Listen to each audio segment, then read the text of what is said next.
안녕하세요 여러분, 데이지입니다. 2025년 첫 독서 브이로그! 야! 밝은 세상 출판사와 함께합니다. 왜 이렇게 신났냐고요? 이 저자들이 누군지 들으면 여러분도 제 마음을 깊게 공감하실 것 같은데요. 제가 10대 후반에서 20대 초중반까지 진짜 열렬히 읽었던 극강의 페이지 터너, 로맨스 스릴러, 미스터리 스릴러 이 장르의 대표 저자들이 아닐까. 두 작가님들은 꾸준히 작품 활동을 해왔으나 저는 한 10년 만에 읽는 거거든요. 그래서 너무 궁금해요. 첫 번째 책은 귀여운 미소. 데뷔 20주년 기념작이래요.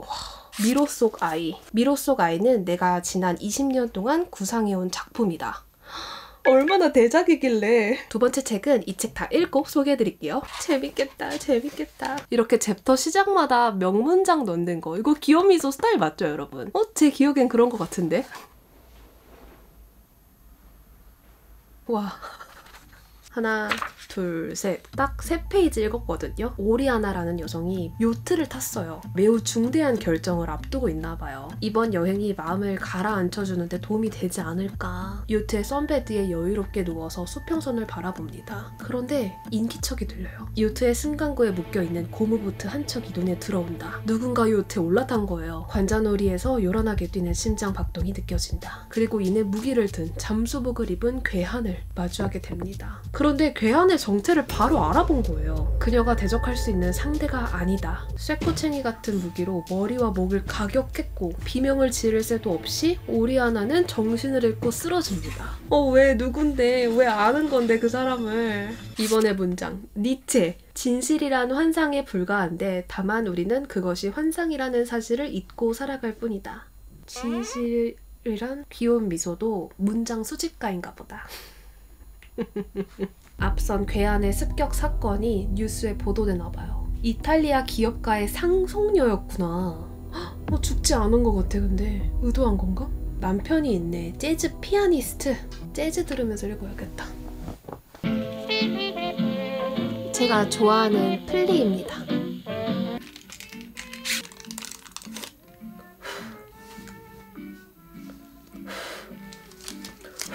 이후 피해자의 가문 디 피에트로 제국에 대한 심층 해부 특별 기사들이 쏟아지는데 이 가문은 안경, 광학렌즈 제조회사, 은행과 보험사로 이루어진 금융그룹, 명품 브랜드 막 둘을 보유한 거대한 진짜 대기업이에요. 이 중에 있으려나? 남편의 직업, 재즈 피아니스트도 뭔가 의심 가는데? 봐봐요. 바로 다음 기사. 수사선상에 오른 부부관계. 부부가 극심한 갈등을 겪고 있었다. 자주 언성을 높이면서 싸웠어요. 저도 오늘 싸웠는데. 지금 병원에 누워있는 오리아나가 빨리 복귀하여 진상을 밝히는 게 급선무겠네요. 회복했어. 회복을 했는데 사망했다? 아니 지금 20페이지도 채 안 읽었는데 이게 무슨 일이야 진짜. 그 후의 이야기들을 기사 형태로 빠르게 읽을 수 있는 거 너무 좋은 것 같아. 페이지 터너 스릴러가 너무 막 서문이 길면 누굴까? 오리아나가 사망 직전 증언을 남겼나봐요. 우리한테 말 안 해주나봐. 남편은 무혐의. 1년이 지났는데 증거 부족으로 사건이 종결될 예정인가봐요. 이렇게 마음을 다 해집어놓고. 응? 찍었어. 미안해. 정말 오랜만에 재밌는 책 만나서 너무 행복하잖아요.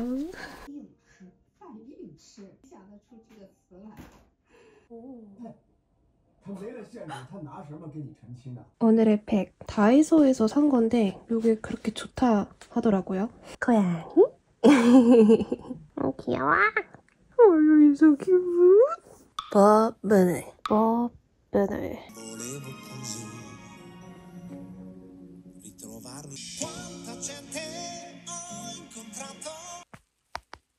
카를 야스퍼스, 슈에베 둥둥 떠다니다. 철학 공부한 티 좀 나나요?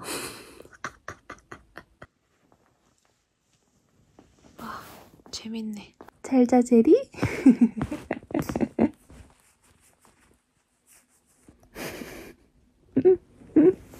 이게 무슨 일? 만약에 내가 한 여자를 지정해서 우리 만나게 해주는 거야. 내 컨트롤 안에서 내가 바라는 사랑을 너한테 남기고 가는 거지. 이 아이디어에 대해 어떻게 생각해? 별로라고 생각해. 근데 너가 정말 사랑에 빠진 거야. 어떻게 생각해?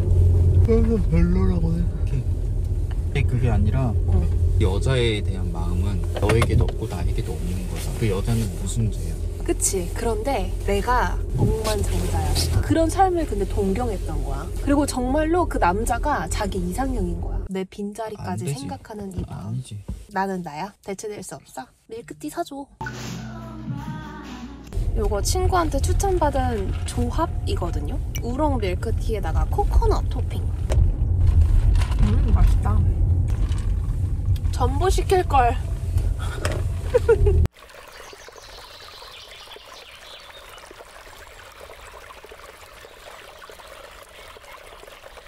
제리야, 내려가 주겠니? 여러분, 지금 제가 책에다가 이렇게 플래그한 부분을 정리 중이에요. 보시면 책 속 문장 그리고 저의 생각을 이렇게 가로 속에다가 정리해보고요. 자극적인 오락용 뉴스를 비판하는 장면이에요. 그래서 현실을 바탕으로 한 미소의 설정은 현대판 스릴러의 생동감과 현실감을 극대화한다. 저는 책에서 영화나 음악 이런 작품명이 나오면은 마킹하는 걸 좋아해요. 그 다음에 이 책의 제목이 미로 속 아이잖아요. 근데 저는 추리를 하고 있는 입장이기 때문에 그 제목, 미로가 들어간 문장들을 또 마킹해 뒀었거든요. 다시 읽으니까 조금 더 책이 깊게 이해가 되는? 평소 스릴러 책들의 문장들을 정리하지 않거든요. 그런데 이 책은 유독 흥미로운 심리 묘사가 많아가지고 정리해 두려고요.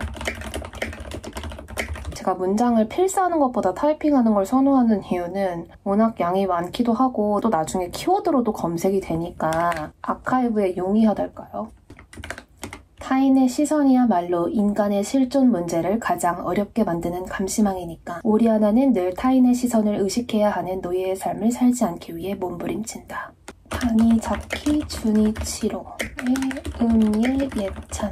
책을 통해서 알게 된 책이다 이렇게 기억하면은 나중에 읽었을 때 더 재밌고 새롭게 디깅 말고라는 재미.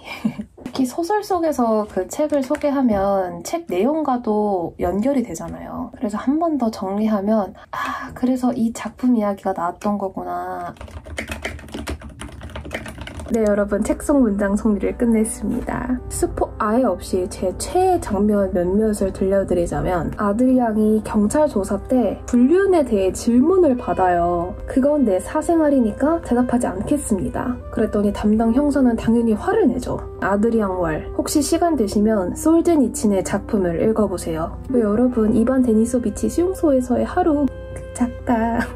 우리의 자유란 타인이 우리의 존재에 대해 알지 못하는 바탕 위에서 구축되는 겁니다. 이런 재미있는 문장들을 만나볼 수 있습니다. 어쨌든 이 불륜 대상이 있는 것 같잖아요. 그런데 정말 책 초반에 그 여성이 누군지 나와요. 심지어 오리아나가 그녀와 직접 대화를 하는 장면도 있거든요. 그러면서 욕망이 없는 척 하지 마 이러는 말을 니체에 빗대어 또 말합니다. 니체가 이렇게 말한 적이 있어. 도덕성이란 개개인에게서 엿보이는 떼거리 본능이다 라고. 제가 일전에 니체 책 읽으면서 뜨억했던 부분이거든요.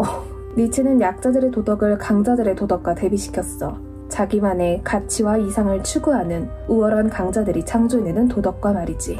그랬더니 상대 여성이 이렇게 말해요. 왜 나한테 그런 이야기를 하는 건데요? 너에게는 떼거리 본능이 없기 때문이야. 솔제니친, 니체, 그 외에도 정말 다양한 책, 영화, 음악이 이렇게 간접적으로 소개되어서 열심히 줍줍했습니다.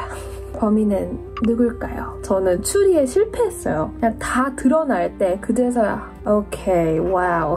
정말 귀여운 미소는 역시나 책장을 넘기는 손을 멈출 수 없게 하는 마력을 여전히 지녔구나. 밝은 세상 출판사의 두 번째 페이지 터너 더글라스 케너디 작가의 원더풀 랜드입니다. 이 작가의 빅픽처 제가 또 독서 입문자들에게 강추하는 책들이죠. 제가 생각보다 케너디의 책들도 많이 읽었더라고요. 여러분, 제가 또 믿고 보는 추천사 있죠? 장강명 작가님. 이 책을 읽을지 말지 망설이는 분들에게 걱정 말고 읽으십시오. 진짜 재밌습니다. 2036년 미국이 두 나라로 분리된다. 너무나 사실적이어서 마치 악몽을 꾸듯 섬뜩한 미국의 미래 이야기. OMG! 연방공화국이랑 공화국 연맹으로 분리되는구나. 작가님의 추천사 이렇게 길게 실린 거 처음 보는 것 같은데요? 이 소설은 진보 진영에도 썩 우호적이진 않다. 재밌겠는데. 미국이 두 개로 쪼개진다고 했을 때 미국 지도를 머릿속에 그려봤는데 다행이다. 첫 문장. 독립기념일에 불꽃놀이 대신 화형식이 열렸다. 화형당한 이유. 공개적으로 예수님을 불경스럽게 언급했기 때문. 공화국연맹을 12명의 사도들이 이끌고 있는데 공화국연맹 헌법에서 신성모독 행위가 법정 최고형인 화형인 거예요. 도입부가 미쳤는데. 주인공 나는 연방공화국에 소속된 정보국 직원인데 15년 전 주인공이 정보국 면접을 볼 때 이런 평가를 들었어요. 자네는 요원이 되는데 꼭 필요한 자가당착적인 요소를 갖추고 있어서 마음에 들어. 이 자가당착적이라는 게 앞뒤 다르고 말과 행동이 다른 좀 자기 안에서 여러 모순이 부딪히는 그런 성향을 이야기하잖아요. 왠지 이게 이 소설의 핵심 메시지가 아닐까 싶어요. 정치적 종교적 이념이 규율, 규칙이 되고 사람들의 생각까지 지배하게 되어서 그저 서로 공격하고 무엇이 진정 옳은가 질문할 수 없는 어떻게 보면 현대사회를 풍자적으로 그리는 디스토피아 소설이 아닐까 싶네요. 제리야.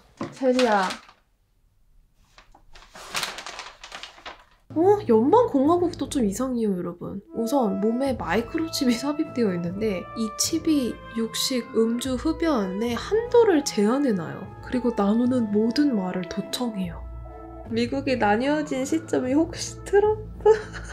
백악관에 부자 악당이 들어앉았고 미국은 분열되었다. 트럼프 맞아. 아예 트럼프 이름이 진짜 도발적이다. 이런 내용으로 소설을 쓴다는 게. 트럼프는 상스럽고 거칠고 마구잡이로 떠드는 저질백인 남성의 언어를 구사했고 다시 위대한 미국을 만들자라는 허울뿐인 슬로건을 내걸었다. 달달해라는 빵집이 있는데 소보로 빵 맛집으로 추천을 받았대요. 맛이 엄청나다 본데.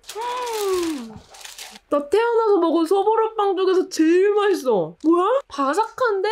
풍미가 장난 아니야. 주인공이 정보국 요원이라고 했잖아요. 그런데 정말 상상 초월의 임무를 받게 돼요. 새로운 활동 이름은 에드나. 연방국은 이 칩 때문인지 진짜 최첨단 끝을 달리고 있거든요. 감시가 심한 안락한 하이테크 생활을 즐길 것인가. 뭐 택시를 타면은 데이지님 저택으로 가실 겁니까? 알아서 가지고. 그런 건 좋은 것 같은데 집에 있는 시스템이 물어요. 독서하실 거예요? 침대 옆 탁자 안에 있던 전자책이 쑥 올라와 전날 마지막으로 읽은 페이지를 펼친다. 근데 갑자기 또 자고 싶어서 아니야 오늘 그냥 책 안 읽을래 하면은 방 안 조명이 자동으로 어두워지고 이런 건 좋네. 물론 도청. 제 뇌를 통해 누가 메시지를 보내고 전화하는 건 너무 끔찍하지만 세계관이 너무 흥미롭다. 주인공이 영화평론가 에드나로 위장하여 지금 중립지대에서 활동을 하고 있는데 연방공화국, 공화국연맹 각 요원들이 서로에게 침투하여 그 누구도 믿을 수 없는 상황이에요. 완전 두뇌 싸움 끝판왕. 그런데 전혀 어렵지 않아요. 진짜 더글라스 케네디는 어떻게 이렇게 작품마다 사회, 정치, 역사 이야기들을 이렇게 잘 버무리는지 진짜 천재 같아요. 정말 이런 미래가 오면 어떡해? 목이 너무 말라. 오랜만에 맥주 마셔야겠어요. 여러분 저 이 얼음볼을 매우 좋아해요. 잘 녹지도 않고 왜 작은 얼음은 이렇게 마시다 보면은 입술과 맞닿을 때가 있잖아요. 그럼 진짜 차갑고 이 친구는 그럴 일이 없습니다. 맥주가 아예 없더라고요. 이거 산지 1년도 넘었거든요. 너무너무 안 마셔. 네? 대충 넣고 아무 스파클링만 넣어주면 됩니다. 지금부터 팝콘 각 구간이거든요. 아까까지는 지독한 가식적인 연맹공화국보다는 차라리 감시가 없는 공화국연맹이 낫지 않나. 그런데 지독하네요, 여기도. 공화국연맹에서는 우울증을 사악한 병으로 취급했고 그리고 임신 중지 수술을 받았다가 발각될 경우 사형이다. 스파이, 역 스파이, 역 스파이, 스파이. 오. 머리카락.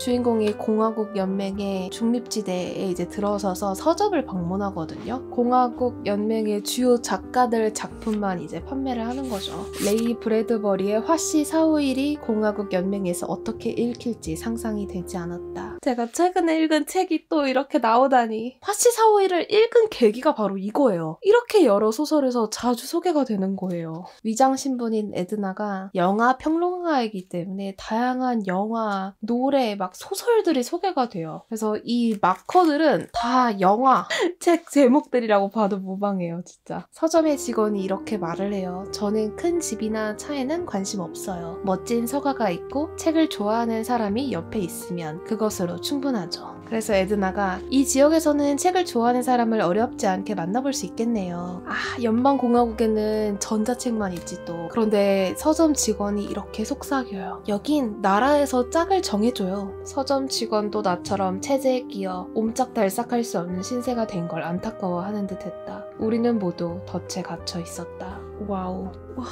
안 돼. 진짜 명문장. 인간은 모두 수정란에서 시작되듯 분열은 인간의 천성이다. 개인적이든 집단적이든 인간의 역사는 분열과 파열의 긴 대하 소설이다. 살아가는 건 나뉘는 것이다. 현재 우리 세계가 겹쳐 보이는 것은 물론이고 정치와 사회 분열이 극단적으로 치닫을 경우 어떻게 사회가 변모하는가. 올해의 디스토피아 소설 상의 영예를 가져가지 않을까. 진짜 좋았다. 짝짝짝짝짝짝짝짝짝짝짝짝짝짝. 네, 여러분, 추억의 두 저자의 극강의 페이지 터너 너무 재밌게 읽었고요. 귀여운 미소 그리고 더글라스 케네디의 다른 책들도 밝은 세상 출판사에서 만나볼 수 있어요. 제 최애작도 2권씩 소개해드릴게요. 우선 귀여운 미소는 너무 유명하지만 그런데 대표작들이 대부분 리커버된 것 같더라고요. 아시죠, 여러분? 수채화 느낌의 그 귀여운 미소 시그니처 표지. 첫 번째 책은 종이 여자. 주인공은 어린 시절 상처를 바탕으로 베스트셀러 작가가 되었지만 사랑의 실패로 인해 창작의 위기를 맞는다. 어느 날 자신의 소설 속 인물을 자처하는 여인이 나타나 그녀의 생존이 주인공의 집필 활동에 달렸다고 말하는데 작가를 주인공으로 한 소설을 그렇게 좋아하진 않지만 이런 판타지 느낌의 설정은 또 참을 수 없죠. 다음으로 너무 뻔하고 여러분의 최애작일 것 같기도 하지만 당신 거기 있어줄래요. 죽음을 앞둔 외과 의사 주인공은 신비한 황금빛 알약으로 30년 전 과거로 돌아가 사랑했던 연인을 다시 만난다. 그래서 그 연인의 운명을 바꾸려고 노력을 하게 되는데 명작이죠, 명작. 다음으로 더글라스 케네디. 사실 저의 최애작은 더잡이었는데 그게 절판이 되었더라고요, 아쉽게도. 그래도 또 있죠. 모멘트. 운명처럼 만난 사랑. 단 한순간의 선택으로 평생을 후회하게 되다. 냉전시대 베를린. 이게 동독, 서독 이야기예요. 사랑, 배신, 그리고 삶의 비밀이 뒤엉킨 가슴 아픈 로맨스. 와, 반전. 그리고 템테이션. 이것도 주인공이 작가다. 평범한 작가였는데 주인공이 갑자기 스타 작가가 된 거예요. 성공의 정점에 선 순간 유혹은 가장 치명적인 얼굴로 찾아오는데. 네, 여러분, 여기까지입니다. 진짜 추억의 작가들 오랜만에 읽어서 진짜 반가웠고 재밌었습니다. 밝은 세상 출판사에서 책 선물 이벤트도 준비해주셨는데요. 기요미소의 데뷔 20주년작 미로 속 아이, 그리고 더글라스 케네디의 신작 원더풀 랜드까지 각 3권씩 해서 총 6분에게 선물 드릴 예정입니다. 오늘 소개한 책 2권 둘러봐 주시고 저는 그럼 다음 책 영상으로 인사드릴게요. 안녕!